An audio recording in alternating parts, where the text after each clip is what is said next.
मोदी सरकार गिरने वाली है। मैं आपको गारंटी करके दे रहा हूं, हाइड्रोजन बम के बाद नरेंद्र मोदी जी अपना चेहरा इस देश को नहीं दिखा पाएंगे।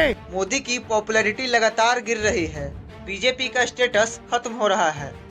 हाल के आंकड़ों से पता चला है कि बेटी बचाओ बेटी पढ़ाओ अभियान ऐसी अपमानजनक बातें कर रहा है। और ठीक इसके उल्टा राहुल गांधी की लोकप्रियता एकदम से बढ़ रही है। कांग्रेस का जीत होगा और बीजेपी का हार होगा। वे गरीबों और किसानों के मसीहा के रूप में उभर रहे हैं और इसके इफेक्ट से बिहार विधानसभा इलेक्शन में एनडीए को भारी नुकसान उठाना पड़ सकता है।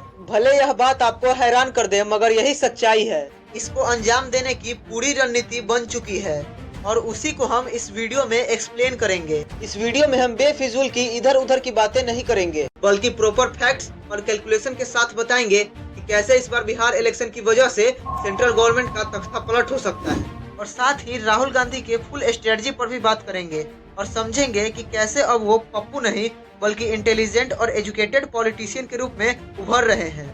तो पूरी वीडियो को बिना स्किप किए जरूर देखिए, क्योंकि ये वीडियो एक चेन की तरह है। अगर एक कड़ी छूटी तो कनेक्शन टूट जाएगा। तो आइए ये सब आपको समझाते हैं बिल्कुल आसान भाषा में।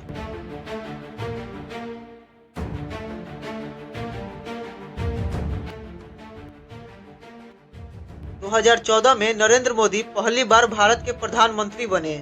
मैं नरेंद्र दामोदर दास मोदी ईश्वर की शपथ लेता हूं कि मोदी जी का भाषण देने का अंदाज लाजवाब है।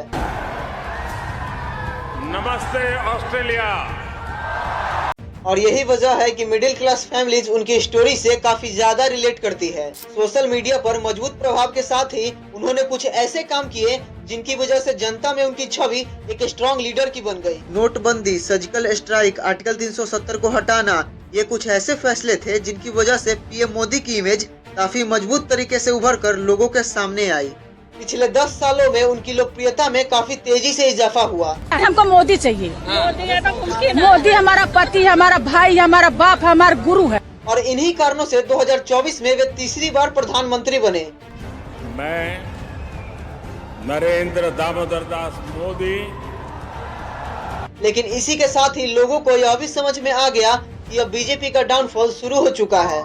बीजेपी के कार्यकर्ताओं ने नारा लगाया, अब की बार 400 पार। अब की बार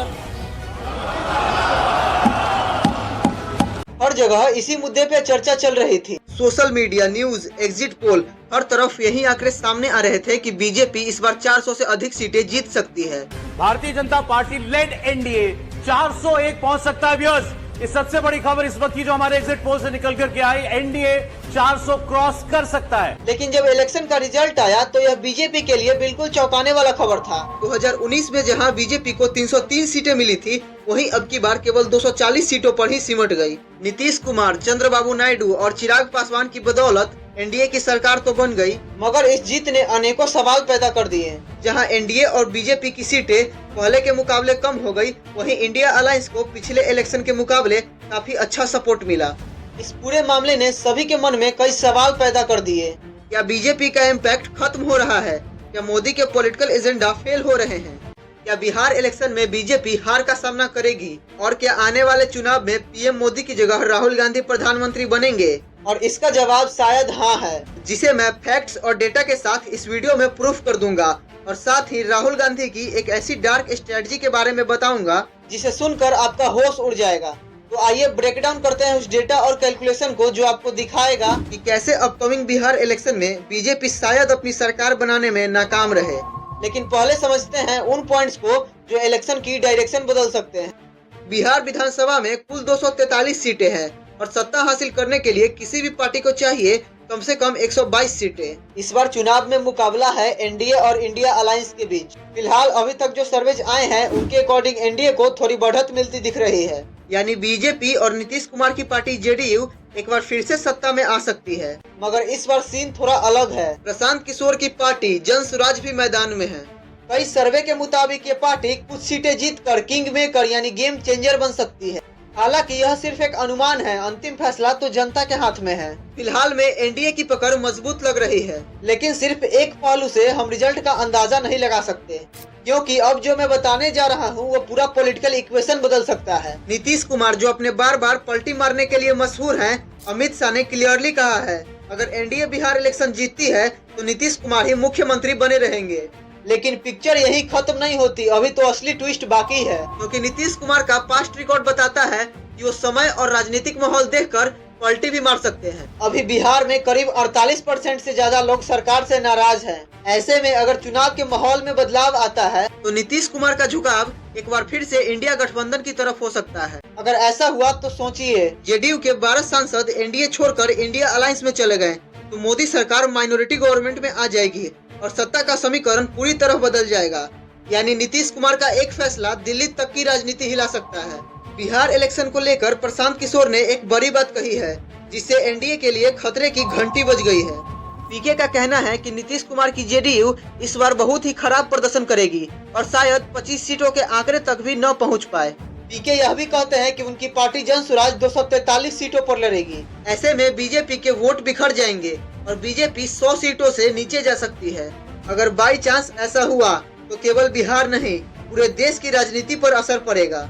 कई छोटी पार्टियां बीजेपी का साथ छोड़ सकती है, क्योंकि सबको लगेगा कि अब बीजेपी की ताकत कम हो रही है।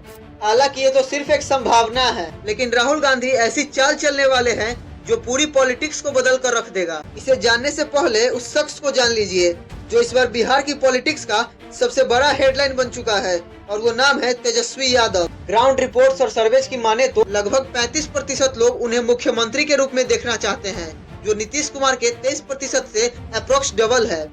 इसका मतलब साफ है, तेजस्वी यादव की पॉपुलैरिटी लगातार बढ़ रही है, खासकर युवाओं और मजदूर वर्ग में। उनकी पार्टी आरजेडी ने जातीय समीकरण को रणनीतिक तरीके से साधा है और यही बात उन्हें बाकी पार्टियों से आगे कर सकती है।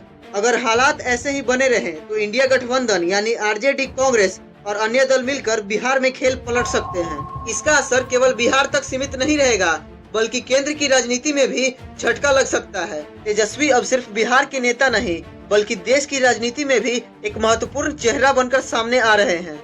राहुल गांधी के साथ वो कदम से कदम मिलाकर उनका साथ दे रहे हैं। इसके अलावा बिहार में कुछ ऐसे मुद्दे हैं जिन पर युवाओं का गुस्सा साफ देखा जा सकता है। नरेंद्र मोदी जी हमारे भगवान के बर्बाद करके क्यों वोट ले रहा है? अपने ही फोटो लगा के वोट लेवे, उसका हार होगा और कांग्रेस का जीत होगा। बिहार चुनाव से पहले जनता में बेरोजगारी और आर्थिक हालात को देखकर नाराजगी साफ दिखाई दे रहा है। बिहार के लगभग 48% लोग सरकार से असंतुष्ट हैं। युवाओं का कहना है कि बीते 10 सालों में न नौकरी मिली और न हालात सुधरे। इस नाराजगी का असर एनडीए के लिए चुनौती बन सकता है। पब्लिक का कहना है कि वोट अब बदलाव को मिलेगा। वजह इसके पीछे क्योंकि सभी नवयुवक का मतलब सोच है कि नवयुवक बिहार की मुख्यमंत्री बने, और तेजस्वी 17 महीना में जो करके दिखाया है कोई 5 साल में नहीं किया है। अगर ऐसा हुआ तो बिहार में बीजेपी को लगा झटका पूरे देश में 2024 के लोकसभा चुनाव जैसे नुकसान को दोहरा सकता है। यानी बिहार से उठी ये नाराजगी बीजेपी की 10 साल की मजबूत पकड़ को हिला सकती है। बिहार एक ऐसा स्टेट जहां पर इलेक्शन सिर्फ राजनीति नहीं, बल्कि यहां खेल, भरोसे और राजनीति का होता है। प्रशांत जी बढ़िया नेता है, तेजस्वी जी बढ़िया नेता है, युवा है। और इस बार ये चुनौती एनडीए के लिए आसान नहीं दिख रही है, क्योंकि बिहार की जातीय समीकरण अब पलट चुकी है। जिस वोट बैंक ने पहले एनडीए को सशक्त किया था, अब उस विश्वास में दरार पड़ने लगी है। ईबीसी यानी इकोनॉमिकली बैकवर्ड क्लास और ओबीसी यानी अदर बैकवर्ड क्लास, जो पहले एनडीए के साथ था, अब सरकार के झूठे वादों से नाराज दिख रहा है। मुसलमानों के 83% वोट और यादवों का पूरा साथ अब इंडिया गठबंधन के साथ खड़ा है। और अब मैदान में आ चुके हैं प्रशांत किशोर अपनी पार्टी जन स्वराज के साथ। पीके का दावा है कि वो पूरे 243 सीटों पर लड़ेंगे। अगर जन स्वराज ने 10 से 12% वोट काट लिए तो बीजेपी का खेल पलट सकता है। इंडिया गठबंधन 122 सीटों का आंकड़ा पार कर सकता है और बिहार से बीजेपी की विदाई की घंटी बज सकती है। तो क्या बिहार के पॉलिटिक्स में एक नया किंग मेकर उभर रहा है? कमेंट करके जरूर बताइए। पर फिलहाल ये बस संभावनाएं हैं और अनुमान हैं। असली खेल तो अब शुरू होगा। राहुल गांधी के मास्टर प्लान से पहले उस डेटा को समझते हैं जो बिहार की राजनीति को पलट सकता है। केवल 3 किरदार जो पूरे इंडियन पॉलिटिक्स को बदल देंगे। नीतीश कुमार, चंद्रबाबू नायडू और चिराग पासवान, तीनों अगर इंडिया गठबंधन में चले जाएं तो पूरी सत्ता पलट जाएगी। नीतीश कुमार जो वर्तमान में बिहार के सीएम है, लोग जिन्हें पलटू चाचा भी कहते हैं, क्योंकि ये 5 बार अपनी पार्टी बदल चुके हैं। आज एनडीए में है, कल इंडिया में भी हो सकते हैं। अगला किरदार है चंद्रबाबू नायडू, आंध्र प्रदेश के सीएम, जो मोदी के साथ एनडीए में है, लेकिन अगर सिचुएशन इनके मुताबिक नहीं रहा तो ये किसी भी समय इंडिया अलायंस में जा सकते हैं। इसके साथ ही चिराग पासवान, जो बिहार के उभरते हुए नेता है, अगर ये तीनों एनडीए से अलग हो जाएं, तो नीतीश कुमार के 12, चंद्रबाबू नायडू के 16 और चिराग पासवान के 5 सीटें एनडीए से घट जाएगी और 293 से कम होकर 260 सीटें ही रह जाएगी। यानी मोदी गवर्नमेंट मेजोरिटी खो देगी। अगर सब नंबर्स को जोड़ दिया जाए तो इंडिया गठबंधन को कुल 267 सीटें मिलेगी, मतलब कुछ सीटें और राहुल गांधी सरकार बना लेंगे। इमेजिन कीजिए, 3 नेताओं के पार्टी बदलने से पूरे देश की सत्ता पलट जाएगी। कुल मिलाकर पोल्स के आंकड़े से एनडीए थोड़ा आगे चल रहा है, लेकिन ये इलेक्शन स्विंग मोड में है। जरा सी गलती पूरी कहानी पलट सकती है। लेकिन पिछले कुछ महीनों में राहुल गांधी की पॉपुलैरिटी काफी ज्यादा बढ़ गई है और तेजस्वी यादव भी उनके साथ कंधा से कंधा मिलाकर चल रहे हैं। अच्छा, राहुल गांधी को कुछ समय पहले तक पप्पू समझा जाता था और लोग उन्हें इम्पोर्टेंस नहीं दे रहे थे, वहीं आज करोड़ों लोग उन पर विश्वास करते हैं, जिसके लिए राहुल गांधी ने ऐसी सीक्रेट स्ट्रेटजी का यूज किया जिसके बारे में सुनकर आपका दिमाग हिल जाएगा। इन सब पॉइंट्स को हमने इस वीडियो में पूरी तरह समझाया है। यहाँ पे क्लिक करके इस वीडियो को जरूर देखिए ताकि आपको सब कुछ शुरू से समझ में आ सके, और चैनल सब्सक्राइब जरूर कीजिएगा, क्योंकि हम हेडलाइन नहीं, हेडलाइन के पीछे का लॉजिक दिखाते हैं।